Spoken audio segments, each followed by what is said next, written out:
Lieutenant Colonel and Recruiting and Retention Commander for the Wisconsin Army National Guard. Good morning, Major Jeremiah Hellenbrand. I'm with 64th Troop Command, Brigade S1. I've been in just a little bit longer than my husband, 25, almost 26 years total, and over 20 active duty. I have 16 years with the Wisconsin National Guard. Also did some prior service Marine Corps time, so total service 23 years. I never thought about the military ever until I was a senior in high school, and I had a mandatory meeting with our guidance counselor, and he asked me, how are you going to pay for UW-Madison, and how are you going to live? And I said, easy, I'll get a bunch of jobs on top of school. And he just really was concerned about what my plan was, and he asked me if I'd be willing to meet with his son's friend, who was a recruiter for the National Guard.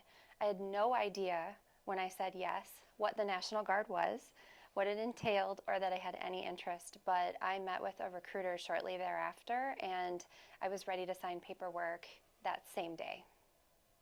So I really ultimately was drawn to the benefits, a way for me to pay for college, which was entirely free in the end, but it's not why I stayed. I think we'll get to that later. All right, the reason why, what drove me to join the Wisconsin National Guard is coming from the Marine Corps. I miss that sense of service, being part of something bigger than yourself. So looking at options, obviously I met Shannon. She was in the Wisconsin National Guard. It seemed like a great fit for me and the lifestyle to be able to serve and be in the home state and not have to deal with a lot of the complexities that active duty lifestyle offers. So just getting back in to serve and be part of the military community. But why did you join the military? I joined the military back out of high school, just that sense to serve the country. That's something I always wanted to do since I was 5 or 6. So just went down that path, and at that time the Marine Corps looked like the best option out of high school. Went from there. His family tells stories about him rappelling off neighbors' rooftops and running around the neighborhood in a ghillie suit. It's really funny because he always knew that he wanted to be a service member, and I didn't know until I met a recruiter. For me, I love the challenge. I need to do meaningful work, and there is nothing about the work that we do here that I think is flippant. I serve with a purpose, and there's a reason to get out of bed every day. Those reasons, and then overshadowed by them, are just the relationships and the people that I serve with. To me, this is really a Guard family, and I feel really at home here. Yeah, for me it's continuing to serve the community, state of Wisconsin, and then wherever else we're called to. So that still, I talked about it, you know, my original reason to join, that's keeping me continuing on as we go. Also, as I shifted into the officer side of things, getting a chance to lead and really taking care of our soldiers and trying to make a better place for them. So that kind of drives me, knowing wherever I can go, I can try to best shape that environment to take care of the soldiers and make their Wisconsin National Guard experience the best that it can be. All right, I guess I can start. So out of the Marine Corps, I lived out in Virginia for a little bit, found out Wisconsin paid 100% GI Bill, so I came back home. I was going to school at Madison College here, and with the security background I had in the Marine Corps, I got a job at Joint Force Headquarters as a security officer. So worked the front desk there, and her office was in the building as well, so we met by chance that way, and that's where relationships started. So we agreed we'd keep the funny, ridiculous details out of this today, but some people know the story, and it's really hilarious. But yes, I was actually an officer recruiter, and I worked at the headquarters. He was a security guard, and I remember the very day that he was at work, and I saw him, and I decided that I needed to get to know him. My coworkers thought it was absolutely hilarious. Everybody kind of watched as we developed a relationship. And what was interesting is that I liked the fact that he was no longer in the military, but that he had military experience. We really related on that level. But it was convenient that he was not in the military at the time. But he came to me one day and said, I need to get back into the military. Can you recruit me? And I thought at the time it was a conflict of interest, so I asked my boss then, Captain Adderman, to recruit him and put him in the ROTC program at UW-Whitewater, so he'd become an officer as well. Managing our op tempo, managing our battle rhythm is hard, but we've gotten actually pretty good at it. Mm-hmm. Yeah, just the communication piece, scheduling. You really have to be on point with each other so we can back each other up and make sure we can be where we need to be for our commitments. So we have a family calendar that is shared, and it really helps us keep things together. We put all the family details on there that help us make sure that our child she's got the appropriate child care, and she's got everything that she needs, but also that we are tracking what the other person is doing. That has been really a great improvement. We try to synchronize, we remind each other. Sometimes we even put things on each other's work calendars just so that they don't get lost. We have an incredible support network. Without our family members, we would never be able to have had a child and both of us stay in the military. So that's been absolutely incredible. Definitely. It hasn't been hard for us to really navigate our careers, but we have to stay separate from one another for obvious reasons. You never want people who are married or really even related in the same chain of command to have influence over one another's careers. And so we've just navigated that, I think, really well. We have two very different career fields that we're in. So he stays in a couple of types of units, and I stay in different units, and that just works out pretty well for us. And balancing things as well. You mentioned command. I don't know if I talked about command yet, but managing command. We're a couple of officers who've spent a lot of time in command. Those jobs are more demanding and they require a lot of extra hours. And so it hasn't always worked out perfectly, but when one of us is in command, we try to make it so that the other one is not. And what's going to work really nicely about that is I'm about to come out of 4 years of battalion command, and within 1 month of coming out of command, he will pick up the civil support team command. Mm-hmm. Yeah, it's been good from that standpoint, trying to make sure we navigate that as best we can and support one another. Not that other roles aren't as important, but like she said, with command, that takes priority, right, because of the impact that it has. So making sure she's supported during that time and vice versa. So it's been really good balance that we've worked out. I think one of the benefits of it is we understand each other's career. So when there's an issue or you want to vent a little bit, the other person has more empathy towards that because they understand what you're going through. So we can provide each other good advice to meet those challenges and get through those. So I think that's been great overall.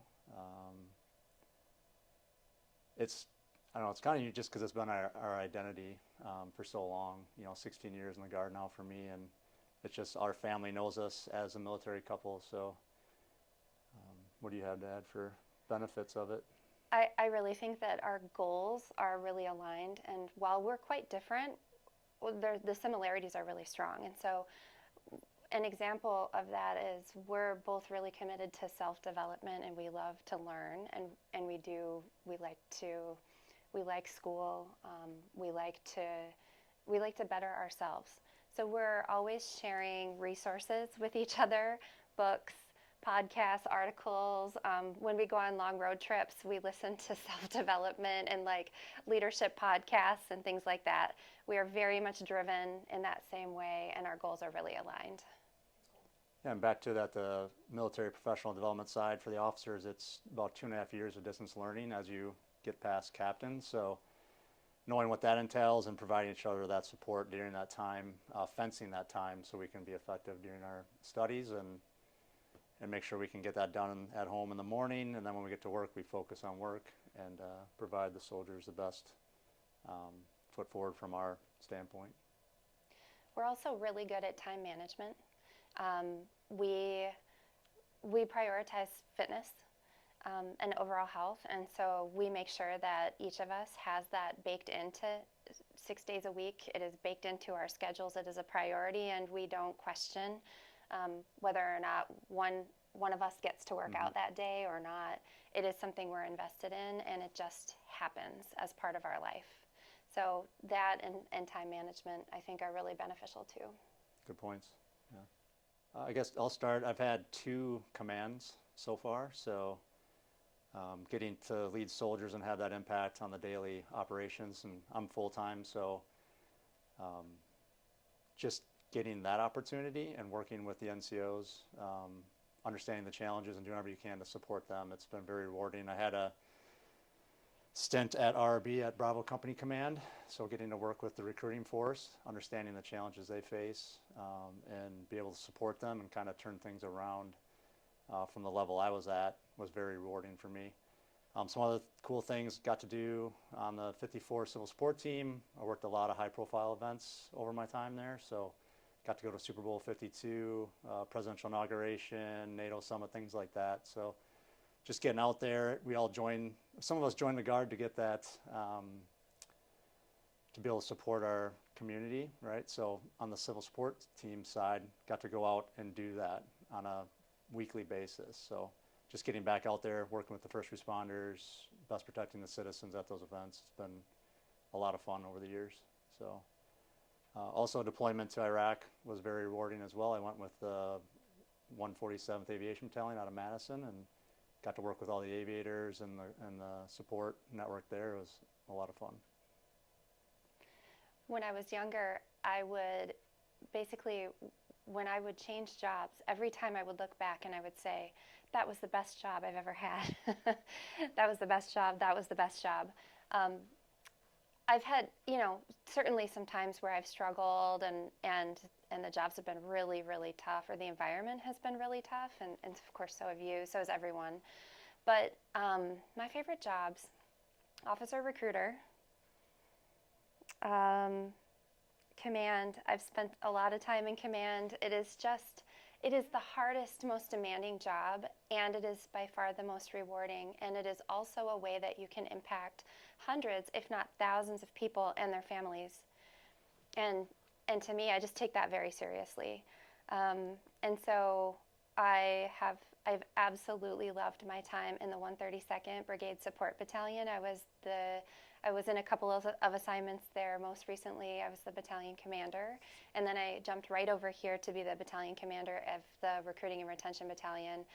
I couldn't be happier and more honored to really be trusted with soldiers' lives in this way. And also, I would say my first deployment to Iraq was, we traveled all over Iraq. I was an engineer running combat patrols, building up force structure for NATO forces, and to me, I really understood what the purpose was, and I believed in that work, and it was also really exciting and adventurous too.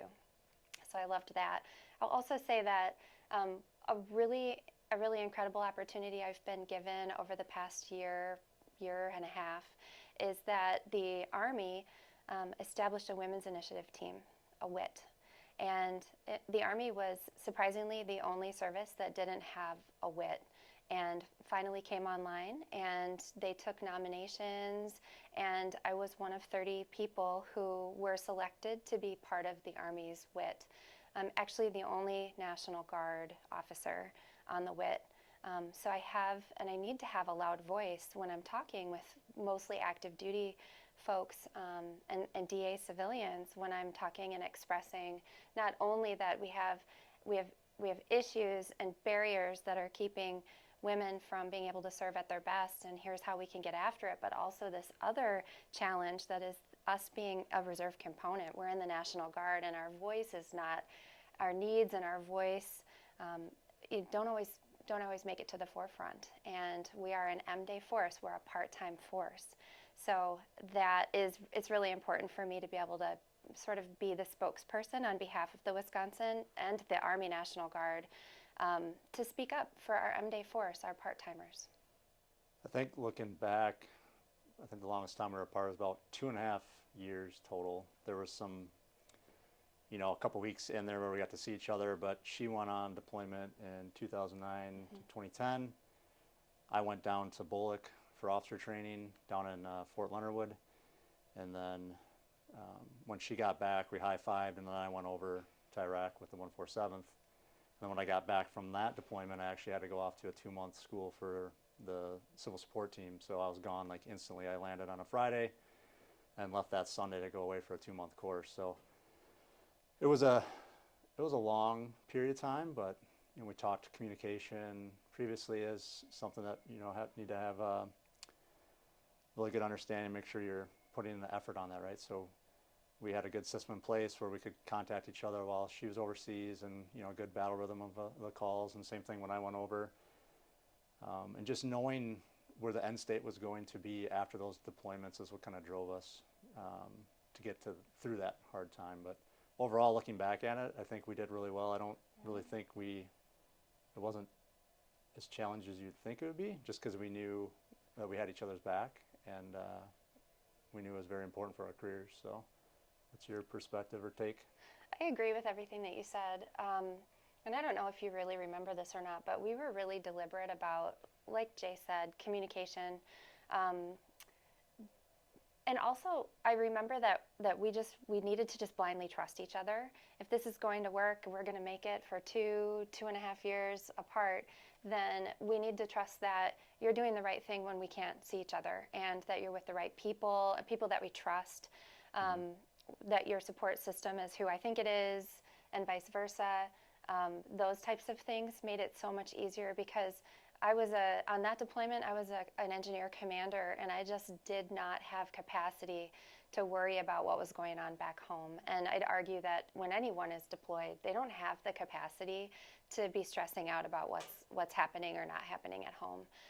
Knowing that we had such a good family network and how close you were with your family really set me at ease as well.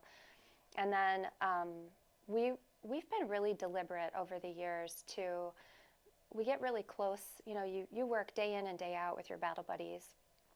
And we've been really deliberate to get to know each other's battle buddies. And whenever possible, also their spouses and their families. And so he knew on my deployment that he knew my first sergeant, he knew his wife and kids, and knew that I was in good hands and had a good partner on that deployment that he could trust to watch my back.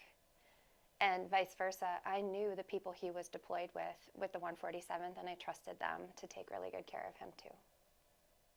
I think so as well. Just because we understand what the other one's going through, we know what the environment's like. We know what her battle rhythm is. I understand it, so I don't question it. Why aren't you calling me more, or stuff like that. So we know what each other's going through and understand how to take care of each other. So it definitely helped. Do your research on all the different military occupational specialties that are out there, and find something that really resonates with you, and try to think. I know it's very hard when we're young to kind of know where we want to go in life, but if there's any career aspirations you have on the civilian side, think about how the military can best affect that, right? So, cybersecurity is a great one, right, that we know it's a big thing now, but if you have any background in computers and want to go down that path, look at some of the options that the military has for information technology and cybersecurity. Take advantage of all the offerings, the training that the military can provide. It's really going to set you up on the civilian side. So definitely do your research, find out what best resonates with you, and work to go down that path. Well said. I kind of don't want to follow that.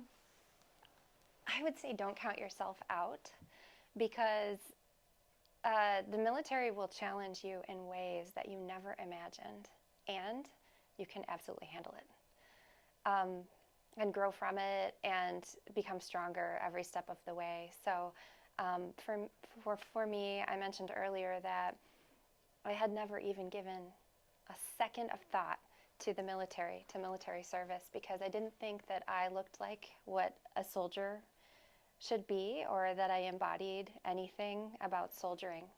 I was really wrong. It was completely in my blood, and I was made for it.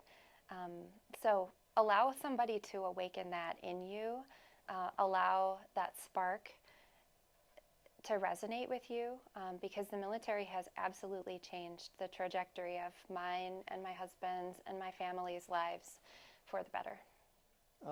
Thinking back along what you were saying, the opportunities, take advantage of every opportunity if you do join that are out there. There's going to be stuff that you can volunteer for. A lot of times we hear soldiers say, I don't think I'm ready. I would argue that no one is ready for any, for the next position up, right? You need to have the confidence that you can understand what your priority is going to be in that role, and then do what you need to do to develop yourself. But take advantage of every opportunity. Get yourself outside your comfort zone, and it's only going to increase your experience and knowledge within the Guard, and then open up more opportunities as you grow as a soldier. So it's only going to benefit you to build that out. So